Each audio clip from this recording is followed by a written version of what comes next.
નમસ્કાર મિત્રો, સ્વાગત છે તમારું મનસુખ આર્ટિસ્ટ યુટ્યુબ ચેનલ ની અંદર. અને મિત્રો આજે છે 15મી ઓગસ્ટ, એટલે કે આપણા માટે ગૌરવનો દિવસ કહેવાય છે મિત્રો. આ દિવસે જ્યારે 1947 ના દિવસે મિત્રો એમ કહેવાય છે કે બ્રિટિશ શાસનમાંથી આપણે મુક્ત થયા અને સ્વતંત્ર નાગરિક બન્યા છીએ મિત્રો. આની અંદર સ્વતંત્ર સેનાની અપરંપાર બલિદાન, હિંમત અને દેશ પ્રેમ યાદ અપાવે છે મિત્રો. મિત્રો આજના દિવસે મિત્રો એમ કહેવાય છે કે આપણે ગૌરવનો દિવસ, લાગણીનો દિવસ કહેવાય છે મિત્રો. મિત્રો સૌ સાથે મળી અને હિંમત અને જુસ્સો અને સૌ સાથે મળી અને એકતાના માર્ગે ચાલીએ અને આપણા ભારત દેશને વિશ્વની અંદર સર્વોચ્ચ સ્થાન અપાવીએ મિત્રો. મિત્રો દેશ પ્રેમ કોને વાલો ન હોય છે?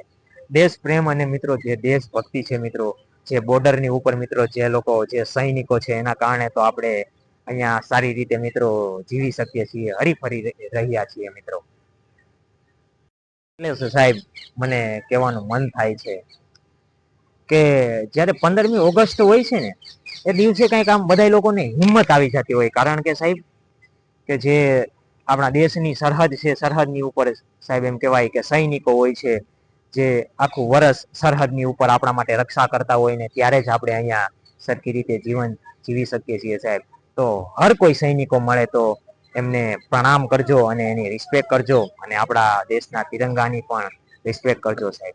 આ 15મી ઓગસ્ટનો તહેવાર છે, જે એમ કહેવાય કે આપણા માટે ગૌરવનો દિવસ કહેવામાં આવે છે સાહેબ.